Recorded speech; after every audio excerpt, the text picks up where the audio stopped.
mi esposo me abandonó cuando su primer amor regresó al pueblo, lo que no sabía era que yo ya había descubierto lo peor de él, y que iba a usarlo todo en su contra. Estuvimos juntos 9 años.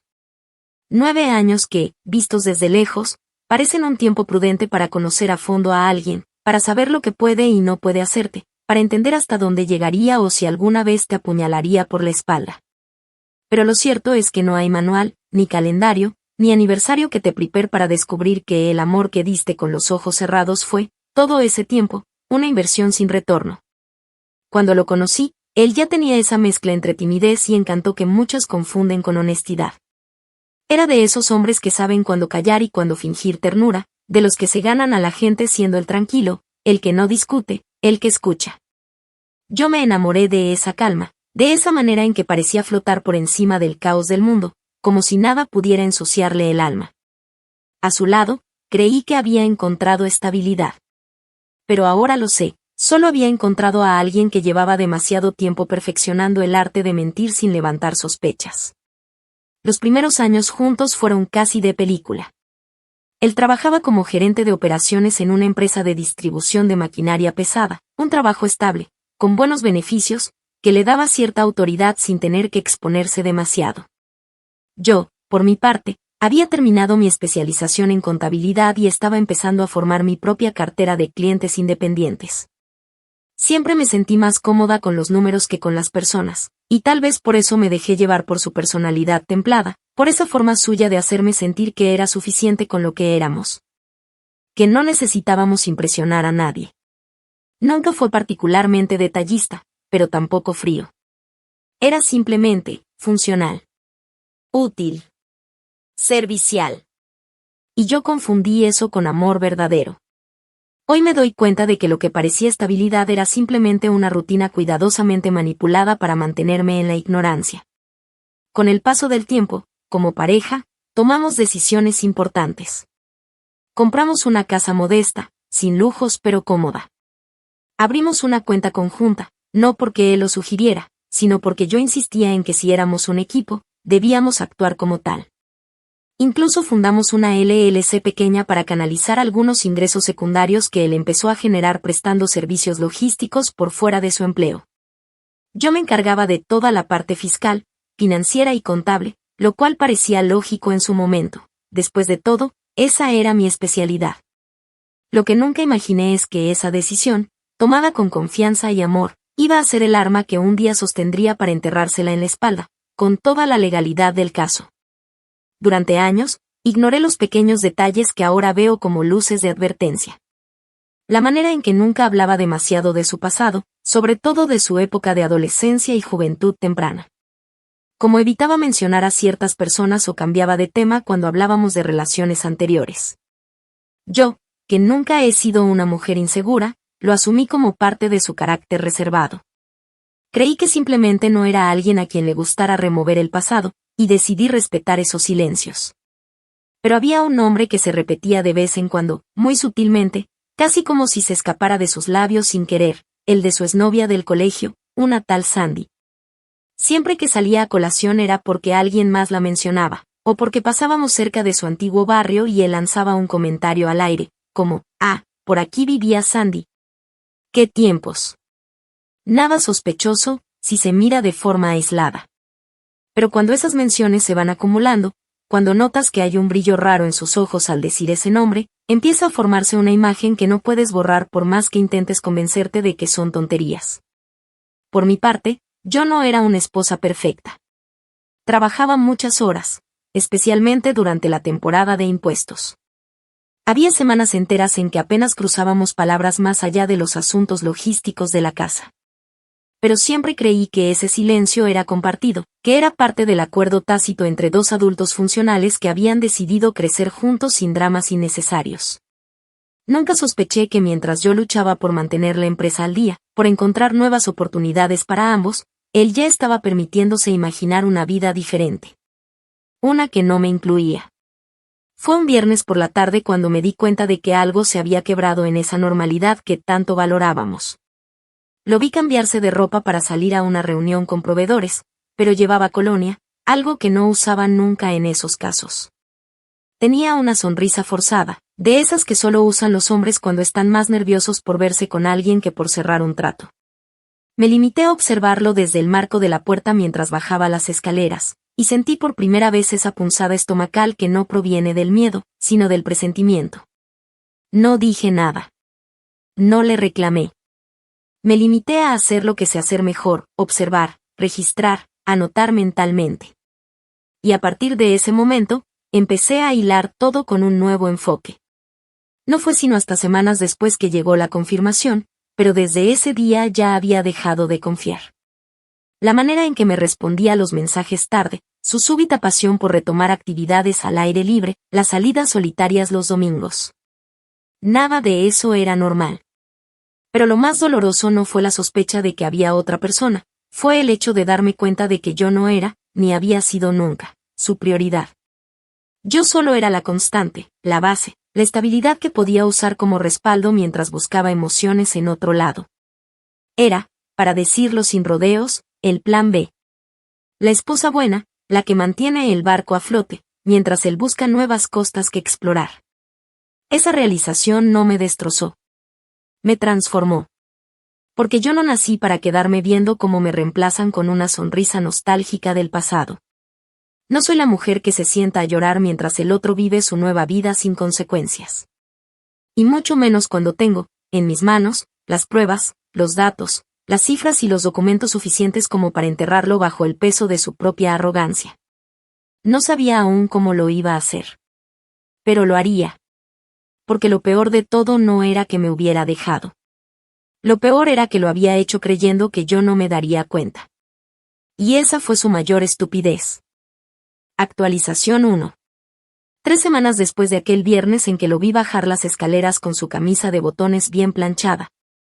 El perfume que solo usaba para ocasiones especiales y esa sonrisa tensa que más que ilusión destilaba nerviosismo contenido, mi vida parecía suspendida en una especie de limbo extraño.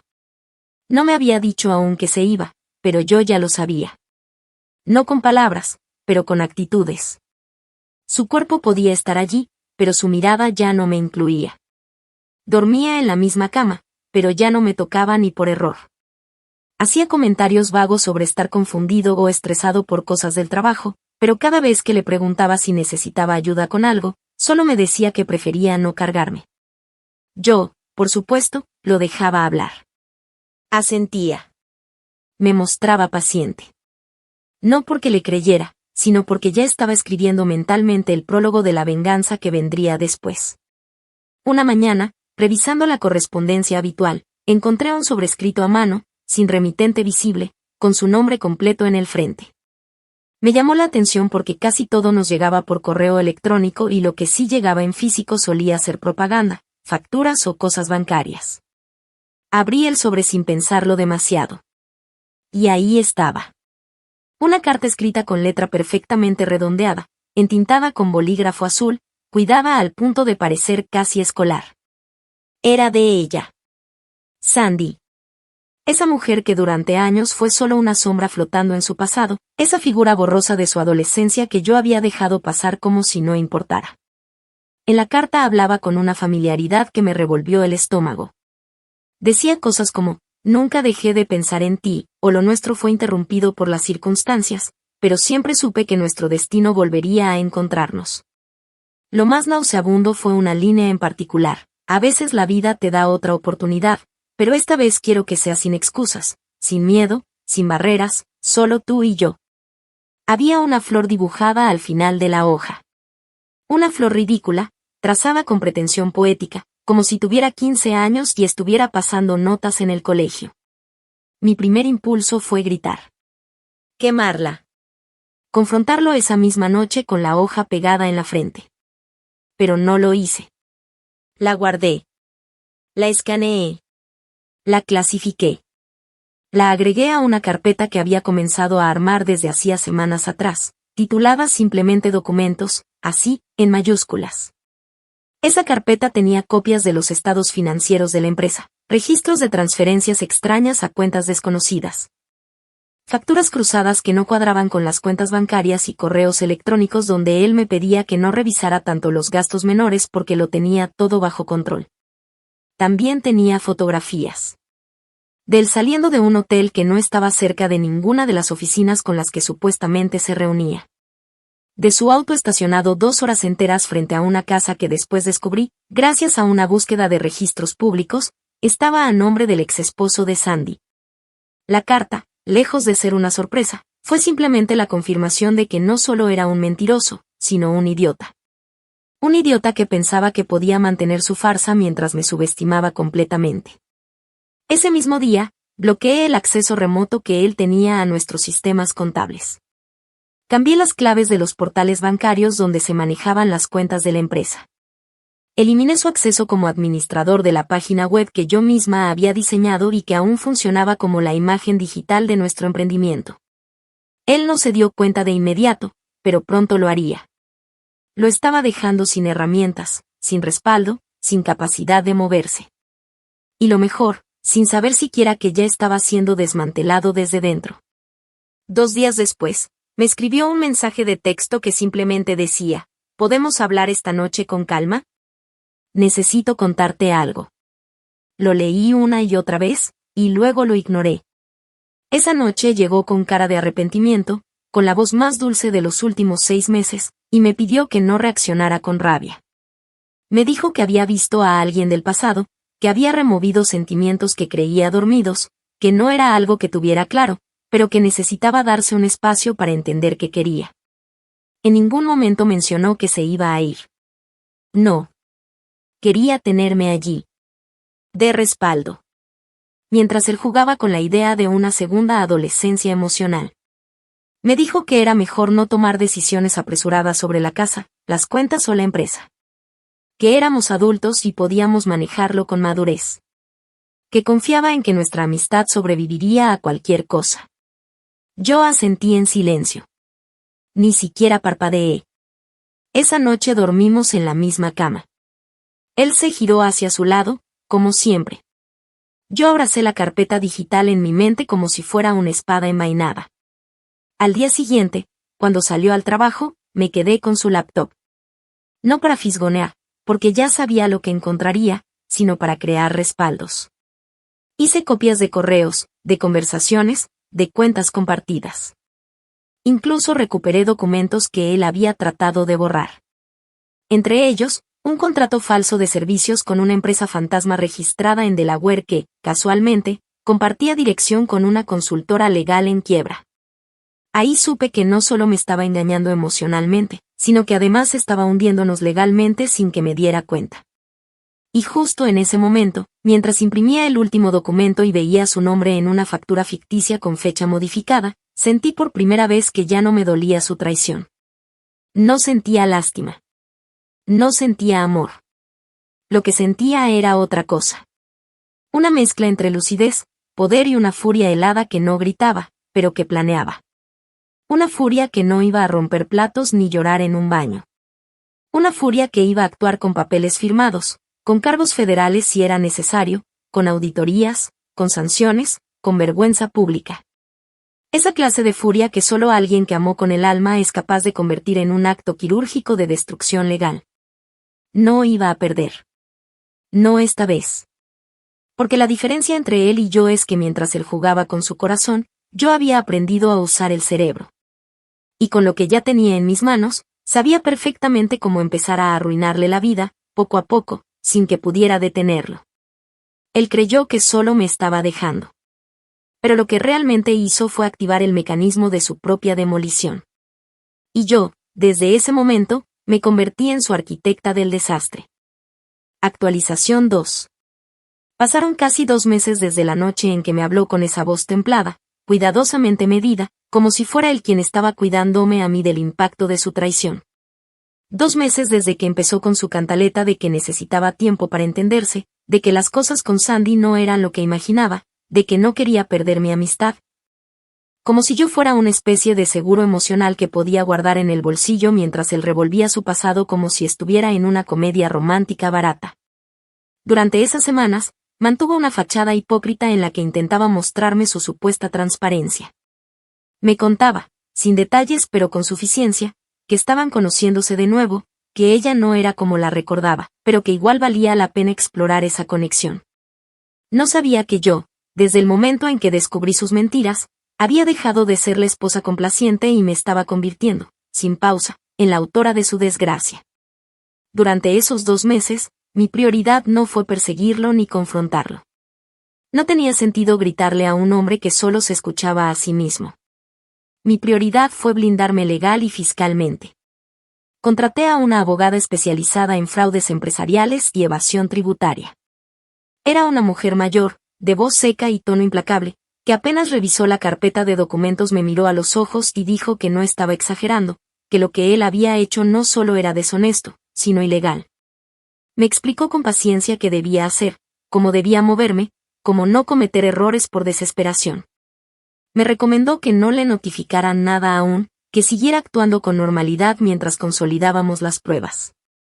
Yo, que para entonces ya me sabía de memoria sus hábitos, sus puntos ciegos y su arrogancia, le respondí que no tenía problema en fingir lo que fuera. Al fin y al cabo, había estado fingiendo amor por meses sin que él lo notara. Fingir normalidad me resultaba casi terapéutico. Con su ayuda, preparé un informe completo para el IRS. Me aseguré de documentar absolutamente todo, ingresos no reportados, desvío de fondos, movimientos bancarios a cuentas sin justificación, emisión de facturas falsas, uso indebido de beneficios fiscales reservados para pequeñas empresas y, lo más delicado de todo, contratos fantasmas asociados a entidades registradas a nombre de personas que no existían o que habían fallecido. Nada de eso era un error administrativo, como él una vez me quiso hacer creer. Era fraude, premeditado y constante. Y estaba enmarcado dentro de una empresa donde yo figuraba como cofundadora. Si las cosas salían mal, yo también podía verme afectada. Y por eso lo hice. No por rabia. No por despecho. Lo hice para limpiar mi nombre. Para protegerme. Y, en el camino, arrastrarlo con todo lo que él mismo había construido con su deshonestidad. Solicité una reunión formal como denunciante protegida. El sistema tiene un protocolo claro para casos de fraude corporativo cuando el denunciante es parte interna de la empresa. Me atendieron en una oficina sin ventanas, con 2 agentes y un analista legal que apenas escuchó mi exposición pidió que se le entregara copia de todo lo que tenía. Lo hicieron con una seriedad quirúrgica, sin dar muchas opiniones, sin demostrar sorpresa. Ya habían visto esto antes. Pero una de las frases que sí recuerdo, y que aún me repito como una especie de mantra, fue cuando uno de los agentes dijo con tono seco que los hombres como su esposo creen que nunca los van a pillar. Hasta que se les acaba el margen de error. Yo asentí. No dije nada más. No necesitaba hacerlo. Ya lo había dicho todo en los papeles. A la par que iniciaba el proceso legal, también comencé a cerrar los accesos que él aún tenía a los recursos compartidos. Eliminé sus permisos en la plataforma bancaria. Notifiqué al banco sobre posibles movimientos fraudulentos. Bloqueé su tarjeta corporativa con la excusa de actividad sospechosa, una frase que, cuando recibió el mensaje automático en su celular, le provocó tal confusión que me llamó de inmediato. No contesté. Después me envió un mensaje diciendo que creía que había un error con su cuenta, que por favor revisara cuanto antes porque estaba en medio de una compra y no podía acceder a los fondos. Yo simplemente respondí que debía comunicarse directamente con su banco, que no estaba en mi oficina y que ese día no atendería asuntos laborales. Me agradeció con un emoji de manos juntas como si estuviera rogando. Yo cerré la conversación sin leer nada más. Una semana después, él vino a buscarme a la casa. No por amor, no por remordimiento, sino porque el banco le había notificado que la cuenta estaba bloqueada temporalmente y que necesitaban confirmar ciertas inconsistencias fiscales.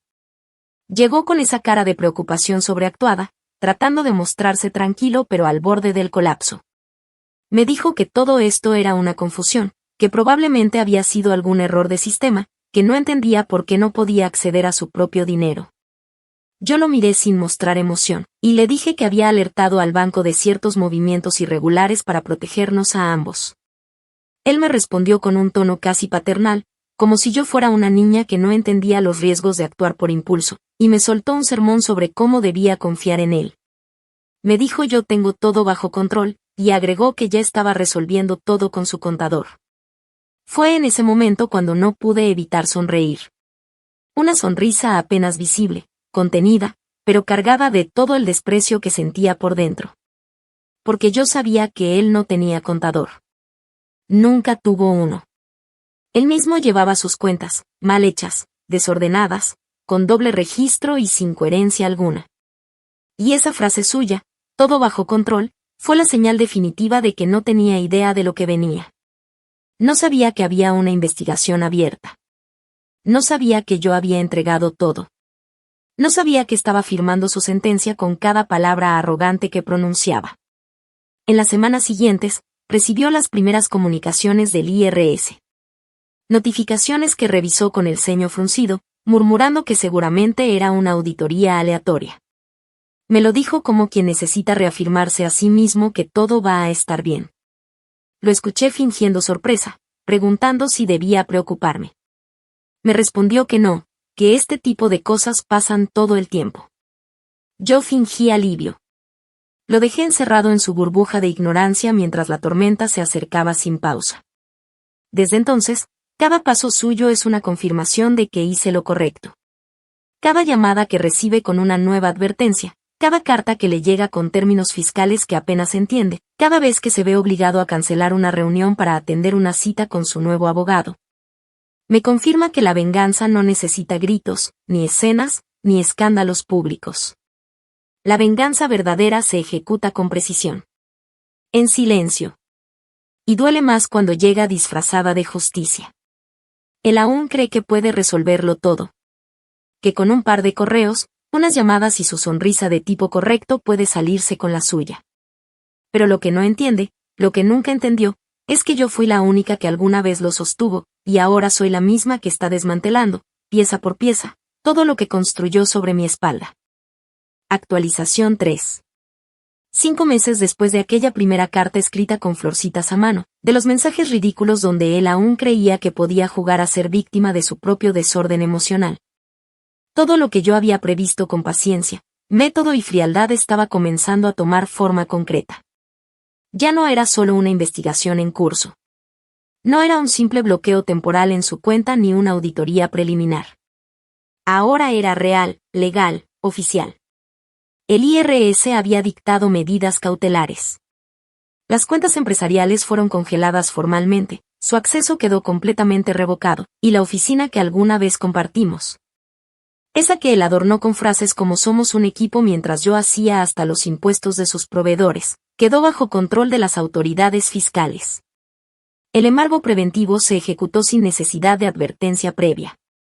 Y yo fui notificada primero, como parte colaboradora y socia cofundadora no involucrada en los fraudes detectados. El día que le notificaron personalmente, estaba en nuestra antigua casa. Había regresado temporalmente, bajo la excusa de que no podía pagar un alquiler todavía y que, mientras solucionaba su situación, sería ideal mantener un clima de cooperación. Por supuesto, lo permití. No porque creyera en sus palabras, sino porque tenerlo cerca me daba control. Cada cosa que hacía, cada papel que buscaba, cada llamada que contestaba, lo escuchaba desde la cocina con los auriculares puestos pero el micrófono en modo ambiente, fingiendo estar en reuniones laborales. Fue así como lo escuché maldecir cuando leyó la carta de embargo.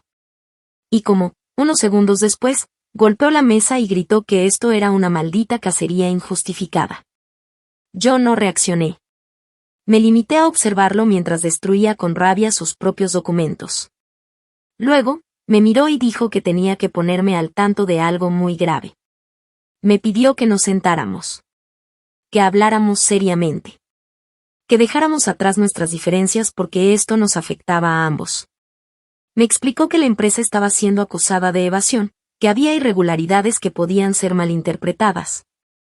Y que necesitaba que yo firmara una declaración conjunta donde ambos asumíamos responsabilidad compartida para mostrar unidad y cooperación.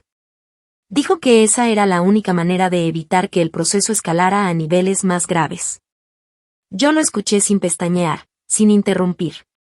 Mientras hablaba de trabajo en equipo, mientras usaba mi nombre como escudo contra el desastre que él mismo provocó, yo recordaba cada noche en que fingió quererme mientras ya hacía planes con otra. Cada vez que me miró a los ojos sabiendo que me estaba mintiendo. Y, sobre todo, recordaba las veces en que me trató como si yo fuera simplemente un recurso útil. Una extensión silenciosa de su éxito aparente. No una persona. No una compañera.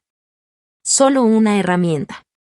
Cuando terminó de hablar, me preguntó si firmaría el documento. Me entregó una carpeta azul, con los papeles dentro, y me dijo que debía enviarlo a su abogado lo antes posible. Me limité a tomarlo, revisarlo hoja por hoja con la misma calma con la que revisaba balances empresariales. Cada línea estaba escrita para distribuir la culpa de forma pareja. Para mezclar su mugre con mi nombre. Para enredarme legalmente en una cadena de responsabilidades que me habrían hundido con él. Al final del documento, el espacio para mi firma estaba marcado con resaltador. Lo miré. Le sonreí. Y le dije que necesitaba consultarlo con alguien.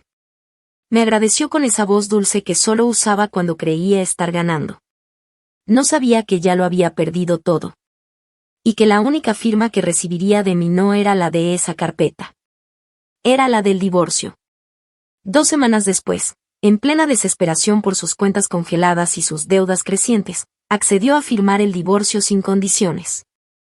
Yo le presenté un documento limpio, directo, sin cláusulas sospechosas, pero con todos los vacíos que necesitaba. En él, renunciaba voluntariamente a cualquier derecho sobre la empresa, sobre la casa, sobre los vehículos y sobre cualquier bien registrado de manera conjunta. Dijo que confiaba en que yo no lo perjudicaría porque siempre habíamos sido honestos. Me miró con los mismos ojos con los que me pidió que confiara en él mientras se acostaba con otra. Me dijo que firmaría por respeto a lo que fuimos. Yo solo le pasé la pluma. Firmó sin leer. Literalmente. Lo vi hacerlo. Lo vi garabatear su nombre como si estuviera firmando una entrega de Amazon. Como si el papel no cargara consigo el fin de su comodidad, su seguridad y su acceso a todo lo que alguna vez usamos como base de nuestro crecimiento económico. Le di una copia, le di las gracias por cooperar, y le recordé que debía entregar las llaves de la casa en menos de una semana porque ya no figuraba legalmente como residente. No gritó. No protestó. Asintió con los labios apretados, intentando mantener la dignidad que se le escurría como arena entre los dedos. Se fue al día siguiente. Sin despedirse. Sin llevar más que una maleta pequeña y una carpeta llena de papeles legales que no le daban nada, salvo la confirmación de que ya no tenía nada. En los días siguientes, recibí notificación formal de la finalización del proceso de disolución de la sociedad conyugal y empresarial. Legalmente, ya no existía ningún vínculo entre él y yo. Y aún así, todo lo que quedaba era mío. La marca. La casa. El vehículo. La red de contactos. La reputación profesional. Él solo se llevó su ego roto y una montaña de deudas fiscales que ni siquiera había comenzado a enfrentar. No lo demandé. No lo expuse públicamente. No grité en redes sociales ni fui a su oficina a hacer escándalo. No era necesario. Porque lo que más le dolía no era perderme. Era ver cómo todo lo que creía controlar se desmoronaba a manos de la mujer que él pensaba que siempre estaría disponible para salvarlo. Nunca entendió que no fui su apoyo, fui la que sostuvo todo en silencio. Y cuando solté, no quedó nada. Esta no fue una historia de gritos ni de venganza furiosa. Fue una demolición meticulosa, legal, estratégica. Él me dejó por una ilusión del pasado, por una mujer que lo vio como su última oportunidad de escapar de su propia miseria. Pero yo lo enterré con documentos, con firmas, con pruebas. No levanté la voz. Levanté la ley. Y ahora, mientras él intenta reunir dinero para pagar sus multas, mientras sufre el rechazo de sus antiguos socios, mientras su imagen pública se derrumba sin necesidad de rumores ni escándalos, yo descanso en paz. Porque lo vi cavar su propia tumba con cada mentira. Y solo me aseguré de que, cuando se cayera dentro, la lápida ya estuviera tallada. Con su nombre. Y con mi silencio. Actualización 4. 9 meses después de su partida voluntaria, de esa escena patética en la que firmó su ruina sin siquiera alzar la vista del papel, la historia que él tanto se esmeró en controlar ya no le pertenecía. Lo que alguna vez fue una figura respetada en su pequeño entorno profesional, Ese hombre de sonrisa discreta y voz pausada que se vendía como experto en logística y operaciones. Ahora era apenas un murmullo de desprestigio entre pasillos, una advertencia entre colegas, un nombre que se evitaba pronunciar en voz alta porque comenzaba a oler a problema legal. Todo lo que alguna vez construyó, incluido su falso prestigio de hombre correcto, se desintegró sin necesidad de que yo lo empujara públicamente. El sistema hizo su trabajo. Y yo solo me limité a no estorbarle. A mediados de ese mes, un conocido sitio de noticias económicas locales, uno que habitualmente publicaba informes empresariales, perfiles de emprendedores y coberturas de eventos del sector, lanzó una nota que, sin nombrarlo directamente, lo retrataba con precisión quirúrgica. El artículo hablaba sobre una empresa de consultoría logística fundada hace menos de una década, que ahora enfrentaba una investigación federal por evasión de impuestos, falsificación de facturación y posible fraude corporativo. Aunque no se mencionaba su nombre, era evidente.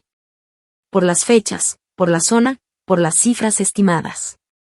El reportaje citaba fuentes anónimas que confirmaban que los socios estaban en proceso de disolución y que uno de ellos había colaborado activamente con las autoridades para limpiar su nombre y evitar consecuencias mayores. Esa era yo. Recibí una captura de pantalla del artículo a través de una amiga que trabajaba en el sector inmobiliario. Me escribió, «¿Es de ustedes?», con una carita sorprendida. Respondí simplemente, «Ya no es mía esa empresa», y dejé que la conversación muriera ahí. No necesitaba explicarle nada. Y no era una negación. Era una afirmación envuelta en estrategia. Quien necesitaba explicaciones era él, no yo. Las consecuencias no tardaron en llegar. 2 de sus antiguos clientes le retiraron el respaldo público. Uno de ellos compartió en LinkedIn un comunicado seco, directo, donde afirmaban que toda relación comercial con X-Solutions quedaba suspendida debido a inconsistencias contractuales detectadas durante una auditoría externa. El otro directamente bloqueó los comentarios en su página y archivó cualquier mención de la empresa en su historial de colaboraciones. No necesitaban decir más. Él intentó defenderse a través de su cuenta personal, publicando mensajes ambiguos sobre difamación y ataques personales injustificados, pero nadie le creyó. Porque nadie respeta a quien, en lugar de responder con hechos, se esconde detrás de frases vagas cuando el edificio se le cae encima. Me contaron que incluso intentó agendar entrevistas para aclarar su versión en una estación de radio local. Le dijeron que lo iban a contactar. Nunca lo hicieron. Su reputación ya era un campo minado, y ningún medio respetable quería ensuciarse asociándose con un nombre en proceso de descomposición pública. Lo más irónico fue verlo tratar de reconectar con algunas personas de mi entorno, como si después de casi un año pudiera borrar todo con una disculpa informal. Una excompañera mía de universidad, que tiempo atrás se mostró interesada en contratar su empresa para unos servicios de transporte, me escribió un día riéndose. Me contó que él había llamado para ofrecerle un descuento por la vieja amistad que compartimos en común. Me dijo que no sabía si reírse o escupirle en la cara. Le respondí que hiciera lo que su ética profesional le indicara. Y que si quería saber más, solo debía revisar los documentos públicos. Nada de lo que él hizo estaba escondido. Ya no. En medio de toda esta caída, él también perdió a Sandy. Porque, claro, la fantasía no duró. Lo que empezó como un reencuentro lleno de nostalgia y romanticismo torpe, pronto se convirtió en una relación desesperada entre 2 personas rotas, cada una arrastrando su miseria en forma de facturas, frustraciones, rencores y promesas no cumplidas. Ella, que había llegado como una flor del pasado, con sus dibujos infantiles y sus frases de postal barata, se encontró de frente con un hombre sin cuentas, sin propiedad, sin estabilidad y, lo peor de todo, sin dignidad. Y él, que esperaba que ella lo elevara, terminó siendo un lastre más para alguien que ya venía de una bancarrota emocional y financiera. Me enteré por otra fuente que un día discutieron tan fuerte en un parque público que una vecina tuvo que llamar a la policía para calmar el altercado. No hubo cargos, pero sí un reporte. Ella volvió a mudarse con su hermana unas semanas después. Él regresó a un apartamento compartido que alquiló a través de una página de anuncios, en un vecindario al que juraba nunca tener que volver. Lo supe no porque lo buscara activamente, sino porque dejé todo trazado. Él no entendía que la caída no era una explosión. Era una pendiente suave, que le iba quitando el aire sin que se diera cuenta. Yo no necesitaba correr. Él mismo iba cayendo al ritmo de su negación. Y mientras todo eso ocurría, yo florecía.